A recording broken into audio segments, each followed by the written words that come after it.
नमस्कार, मैं विनोद शर्मा आपका हार्दिक स्वागत करता हूं अपने यूट्यूब चैनल वशिष्ठ एस्ट्रोलॉजी में। आज हम बात करेंगे हमारे जीवन में किस किस तरह की लेडीज, किस किस तरह के मेल से हमारा जीवन में सामना होता है या सामना हो सकता है। पूरे जीवन के बारे में मैं बात कर रहा हूं। कई ऐसी हमारे जीवन में घटनाएं देखने को मिलती हैं जो एक ये लगा लीजिए कि आर्थिक विकास को बाधित करने वाली चीज़ हमारे जीवन में ऐसी घटनाएं हो जाती हैं, फ्रॉड हो जाते हैं, मेल या फीमेल्स ऐसे मिल जाते हैं जो पैसे ठग लेते हैं, मार लेते हैं। ऐसी स्थिति में आते हैं इस तरह के आदमी। तो इससे हमारे जो जीवन में वो बहुत ज़्यादा साइड इफ़ेक्ट देखने को मिलते हैं हमको। और जहाँ पर मैं आपको ये बता दूं कि आपको ये शादी के रूप में भी लेना है और वैसे भी लेना है, मित्रता के रूप में भी लेना है, या किसी भी रूप में आप देख सकते हैं कैसे कैसे मेल या फीमेल से हमारा सामना होगा। बात कर लेते हैं योगों के बारे में। यदि सप्तमेश स्वग्रही हो या अपने उच्च स्थान को छोड़ करके 6, 8, 12 घरों में हो तो पत्नी सदैव रोगिणी रहती है, वो हमेशा रोगों से घिरी रहती है, अथवा पत्नी सुख ना के बराबर होता है। सप्तम में, चतुर्थ में, दशम में यदि शुक्र हो और सम राशि में हो तो और पाप प्रभाव में हो तो व्यक्ति अति कामुक स्वभाव का होता है। और यदि शुक्र कहीं भी पाप युक्त या दृष्ट होकर बैठे तो स्त्री की मृत्यु हो जाती है, या स्त्री सुख ना के बराबर होता है, या वो बीमार रह सकती है।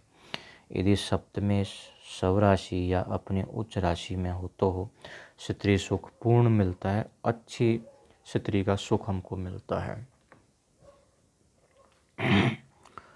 सप्तमेश यदि बलवान हो और शुभ ग्रहों से युक्त या दृष्ट हो तब भी मनुष्य पत्नी सुख से संपन्न, समर्थ, धनी व सम्मानित होता है। यदि सप्तमेश नीच राशि में हो या शत्रु राशि में हो, सप्तम भाव किसी प्रकार से निर्बल हो रहा हो तो उसकी पत्नी हमेशा बीमार रहती है। यदि उसकी कई स्त्रियों से ऐसे में पाला पड़ता है। यदि सप्तमेश मकर, कुंभ, वृषभ, तुला राशि में हो और शुभ ग्रहों से दृष्ट हो तो मनुष्य के जीवन में कई स्त्रियां आती हैं जिनसे उनका गहरा संबंध होता है।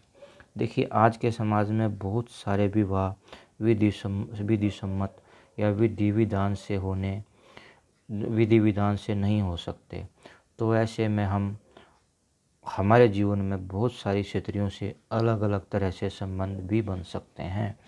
यदि सप्तमेश सप्तम में हो, अपनी नीच राशि में हो, या पाप प्रभाव में हो, या शनि शुक्र की राशि में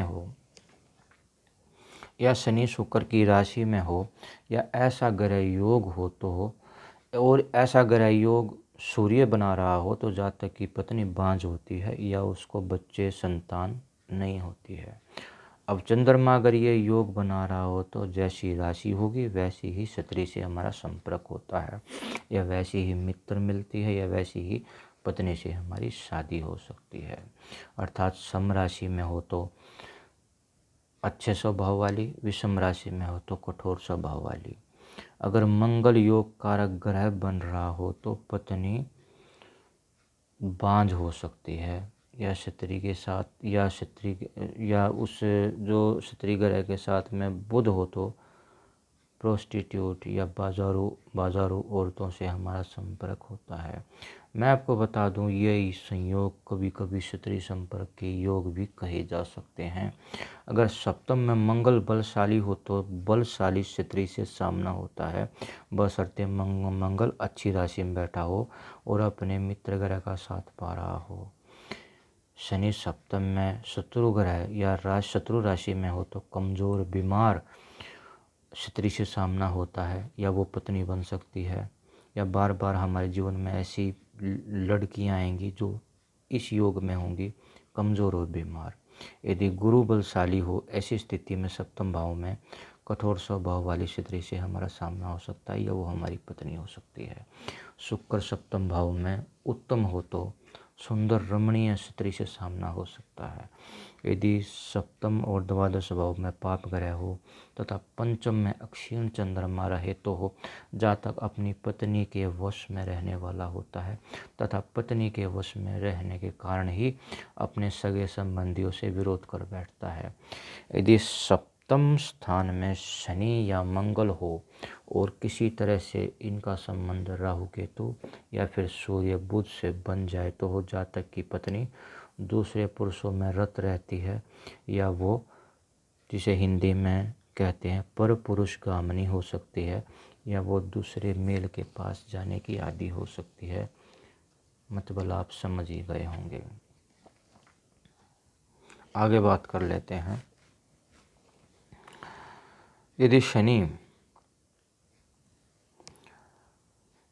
यदि शनि के नवांश में शनि की राशि में शुक्र हो तथा षष्ठ अष्टम और द्वादश से संबंध इसका बन रहा हो और अक्षीण चंद्रमा हो और लग्न भी पाप प्रभाव में हो और शनि ही शुक्र को देख ले तो पुरुष समलैंगिक या गे टाइप का हुआ करता है।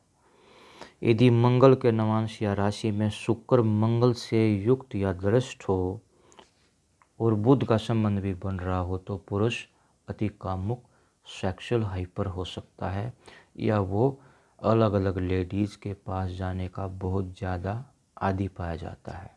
यदि सप्तमेश अपने उच्च में हो या सप्तम में शुभ ग्रह हो तथा लग्नेश बलवान होकर सप्तम में हो तो उसकी पत्नी सद्गुणों वाली तथा खूब संतानें उत्पन्न करने वाली कुलवर्धिनी होती है। अब क्षत्रिय हानि योग के बारे में बात करेंगे। यदि सप्तम भाव या सप्तमेश पाप ग्रह से युक्त हो या स्वयं निर्बल भी हो तो विशेषतया क्षत्रिय को भारी कष्टों का सामना करना पड़ता है। अब निर्बल सप्तमेश यानी सप्तम का लॉर्ड षष्ठ अष्टम और द्वादश यानी 6 8 12 में हो या सप्तमेश नीचस्थ राशि में हो तो पत्नी की मृत्यु होती है। यदि सप्तम स्थान में चंद्रमा हो और सप्तमेश द्वादश में हो और गुरु या क्षत्रिय कारक ग्रह निर्बल हों तो क्षत्रिय का सुख ना के बराबर होता है। तृतीय योग में द्वादश भाव से षष्ठ और अष्टम भावों को भी लिया जा सकता है। एक बात मैं आपको बता दूं, क्षत्रिय सुख रहित योग के साथ में संन्यास या वैराग्य योगों का भी समन्वय कर लेना चाहिए। यदि सप्तमेश अपनी नीच राशि में हो या पाप ग्रह की राशि में पाप युक्त हो या डेबिलेटेड हो रहा हो तो सप्तम स्थान में नपुंसक राशि का नवांश हो तो जातक की 2 से 3 पत्नियां 4 पत्नियां हो सकती हैं। मैं आपको बता दूं, बुध और शनि की राशियां नपुंसक राशि कही जाती हैं। सप्तम स्थान में मंगल या शुक्र या दोनों के साथ शनि हो और लग्नेश अष्टम में हो तो 4 से 5 पत्नियों का या 4 से 5 लेडीज का जो है वो गहरा संबंध पुरुष के साथ में देखने को मिलता है। एक विशेष ग्रह योग देखें। यदि शुक्र द्वितीय भाव राशि में हो, द्वितीय भाव राशि में किनको कहते हैं? मिथुन को, कन्या को, धनु को, मीन को, ये हमारी द्वितीय भाव राशियाँ होती हैं। और शुक्र की अपने राशि का स्वामी अपने उच्च में हो तो सप्तमेश और बली हो तो जीवन में अनेक स्त्रियों से मेल मिलाप होता है। यदि लग्नेश षष्ठेश वह द्वितीयेश यानी लग्न का स्वामी, 6th हाउस का स्वामी और सेकंड लॉर्ड, यदि तीनों सप्तम भाव में पाप राशि में हो तो मनुष्य पर स्त्री में रत रहता है या वो गलत चाल चलन का, बेहद गलत चाल चलन का ऐसा इंसान होता है। षष्ठेश व सप्तमेश यदि पाप ग्रह हों और वह नवम भाव में हो तो मनुष्य सेक्सुअल हाइपर होता है या वो बहुत कामातुर होता है। बुध गुरु या शुक्र चंद्रमा सप्तम में हो तो मनुष्य का बहुत सारी स्त्रियों से जीवन में सामना होता है या उनसे संबंध बनता है। एक बात देख लें, पुरुष कुंडली में अगर शुक्र बलवान होकर सप्तम में हो तो जातक बहुत सी स्त्रियों को पालता है या उनको फाइनेंशियली हेल्प करता है। पंचम या नवम में एक साथ शुक्र मंगल हो तो जातक पत्नी सुख से वंचित भी हो सकता है। सूर्य व शुक्र यदि लगन या सप्तम में हो, सूर्य व शुक्र यदि लगन में हो या सप्तम में हो या दोनों में आपस में बहुत गहरा संबंध बन रहा है, राशि परिवर्तन होता है, दृष्टि संबंध हो रहा है, तो ऐसे में जातक की पत्नी बांझ होती है या उसको संतानें उत्पन्न करने में बहुत ज़्यादा दिक्कतों का सामना करना पड़ता है। आगे बात कर लेते हैं, यदि स्त्री की कुंडली में चंद्रमा व लगन पुरुष राशि में, अब पुरुष राशि किनको कहते हैं? 1 3 5 7 9 10, ये हमारी पुरुष राशियाँ होती हैं। यदि स्त्री की कुंडली में चंद्रमा व लगन पुरुष राशि में यानी 1 3 5 7 9 10 में हो तो स्त्री का आकार, प्रकार या स्वभाव मर्दाना होता है। मर्दों जैसी, मेल जैसी उसकी आवाज़ हो सकती है, हाव भाव हो सकते हैं, पहनावा हो सकता है, या वो आदमियों की तरह ही चलती है। एक बात मैं आपको बता दूं, स्त्री की कुंडली में चंद्रमा का पक्ष बल विशेषतया देखना चाहिए। अगर चंद्रमा बली हो तो साध्वी, अच्छे गुणों वाली स्त्री होती है और इसकी संभावना बहुत ज़्यादा बढ़ जाती है। और अगर कर्क नासी का नवांश या निर्बल चंद्रमा होने पर उत्पन्न स्त्री पति नाशनी होती है या वो पति को बार बार कष्ट देती रहती है, उसका हस्बैंड सुसाइड भी कर सकता है। आगे बात कर लेते हैं, सप्तमेश यदि बुध हो और वह पाप युक्त नीच शत्रु वर्ग में हो, 6 8 भावों में हो, यानी षष्ठ में या अष्टम में हो, या पाप ग्रहों के बीच में हो या पाप दृष्ट हो तो पत्नी अपने पति का नाश करती है या वह कुल घातनी होती है। एक विशेष योग और बता दूं मैं आपको, यदि सप्तम या पंचमेश बलवान हो, शुभ दृष्ट हो और षष्ठेश से युक्त हो तो या दृष्ट हो से, तो जातक की पत्नी किसी अन्य पुरुष से पुत्र पैदा करती है। और स्त्री की कुंडली में यह योग हो तो उसका पति कई विवाह करने पर भी पुत्रहीन होता है या उसको संतानें ही नहीं होती। अब मैं आपसे 7th हाउस के बारे में, कुछ ऐसे शोध के बारे में बात करूंगा जो आप विवाह करने से पहले अपनी तथा सामने वाले की जन्म पत्री यानी अपने जीवन साथी की पत्री देख करके बहुत बड़े दुख से बच सकते हैं। अगर लड़की की कुंडली में 9th और 10th इनमें अगर मंगल हो तो लड़के की कुंडली में भी 9th और 10th में मंगल नहीं होना चाहिए। या फिर शनि राहु इस पोजीशन में नहीं होने चाहिए। राहु मेल की जन्म कुंडली में खराब है और फीमेल की कुंडली में 11th में खराब है। 11th हाउस के बारे में बात हो रही है। राहु 3rd हाउस में मेल की कुंडली में और 9th हाउस में फीमेल्स की जन्म कुंडली में अच्छा है। इसके विपरीत डाइवोर्सी के केस होते हैं। 11th और 3rd हाउस में फीमेल्स की कुंडली में राहु खराब है और राहु 9th हाउस में मेल की कुंडली में खराब है। शनि मेल के लिए 1st हाउस में खराब है और फीमेल्स के लिए 6th हाउस में खराब है।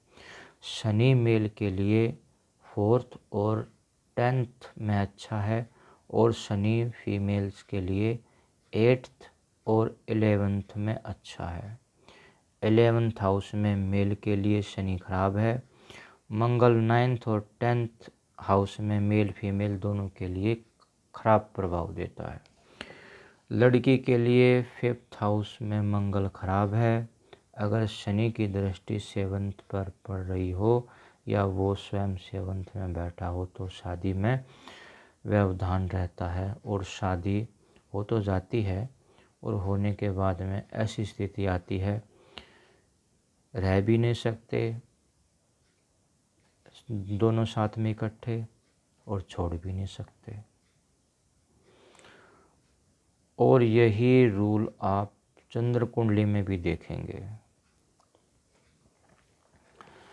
देखिए, मैंने आपको जो अभी योग बताए हैं या जो योगों के बारे में मैं आपसे जो चर्चा की है, वो मेल और फीमेल्स दोनों के लिए अप्लाई होते हैं। मेल के लिए तो हम शुक्र को देख लेंगे और फीमेल्स के लिए हम बृहस्पति गुरु ग्रह को देख लेंगे। लड़कियों की फीमेल्स की कुंडली में जितना भी गुरु ग्रह मजबूत होगा, अच्छा होगा, वेल पोजीशन होगा, उसको अपने जीवन में उतने ही उच्च घराने के अच्छे लड़के जीवन में बार बार मिलेंगे या पति भी उनको बहुत अच्छा मिल सकता है। यही हाल मेल के लिए भी है।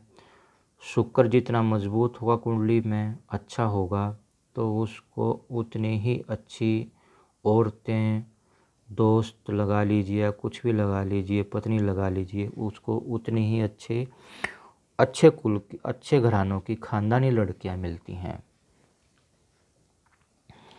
एक बात देखिए ना आप, छोटी सी,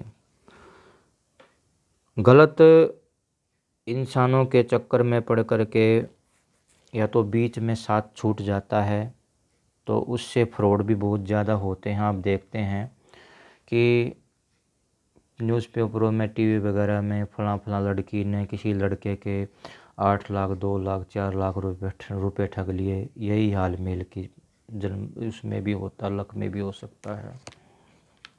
इससे आर्थिक विकास में बहुत ज़्यादा बाधा पहुंचती है और समस्या वहां पर जटिल तब हो जाती है जब सामने वाले के बच्चे हो रहे हों, तो उनका जो आर्थिक विकास है वो बहुत ज़्यादा बाधित हो सकता है।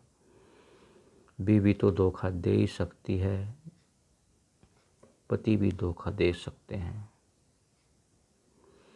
दूसरी तरफ हम एक चीज़ और देखेंगे कि कई ऐसे योग होते हैं जो शादी के बाद में जिनकी बहुत ज़्यादा उन्नति होती है, मेल्स की भी फीमेल्स की भी, ऐसे भी योग होते हैं। कई तो ऐसे विदेश में भी सेटल हो जाते हैं, पहले गरीब थे अब अमीर हैं। और कई ऐसे योग भी होते हैं जो विदेश में जाकर भी गरीब ही रह जाते हैं।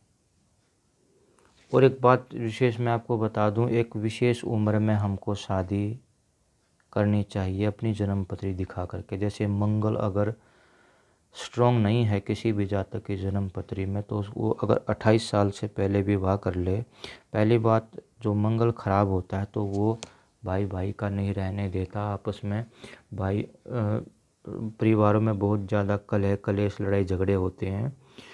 तो ऐसी स्थिति में जब भी खुशी मनाई जाती है उसके साथ में दुख आ जाते हैं। तो इसे देखिए, विशेष उम्र में जन्म पत्री दिखा करके हमको शादी करनी चाहिए। और ऐसा भी हो सकता है कि अगर हम जन्म पत्री दिखाने के बाद में अगर फॉलो नहीं करते हैं, प्लैनेट्स की पोजीशन को नहीं पकड़ सकते, तो उससे एक विशेष प्रकार के रोगों का भी जन्म होता है। कई बार ऐसा देखने को मिलता है कि शादी हुई नहीं, या तो लड़की को बहुत ज़्यादा गंभीर बीमारी हो गई या फिर लड़के को हो गई। मैंने इससे देखिए इस चीज़ से बड़े बड़े घरानों के लड़कियों को भी और लड़कों को भी तबाह होते देखा है। तो ये तो थी एक छोटी सी चर्चा। उम्मीद करता हूँ, आशा करता हूँ आपको काफ़ी पसंद आई होगी। तो मैं चाहता हूं कि आप हमेशा खुश रहें, आबाद रहें, हमेशा मुस्कुराते रहें। और प्लीज़ आप मेरे चैनल को सब्सक्राइब कीजिए, लाइक कीजिए, कमेंट कीजिए। मेरे वीडियोस को आप किसी अपने यार दोस्तों में शेयर कीजिए। और कुछ भी एस्ट्रोलॉजी के बारे में अगर आप जानना चाहते हैं, जानकारी लेना चाहते हैं, अपनी जन्म पत्री दिखाना चाहते हैं, तो प्लीज़ आप मुझे कॉल कर कीजिए। आपका मैं जो आपके क्वेश्चन हैं, जो आपकी जितनी भी क्वेरीज हैं, उनका मैं हर तरह से समाधान करने के लिए तैयार हूँ। बिल्कुल कट टू कट एग्जैक्टली हम पकड़ सकते हैं कि किस किस तरह से किस किस लेडीज़ या मेल या फीमेल से हमारा जीवन में सामना होगा या कैसी हमारी शादी होगी। अभी मैंने जो आपको योग बताए हैं वो बहुत ही सटीक योग हैं। तो इसी उम्मीद के साथ आपसे आज्ञा लेना चाहूँगा। आप हमेशा मुस्कुराते रहिए और आप प्लीज़ मेरे चैनल को सब्सक्राइब कीजिए। धन्यवाद।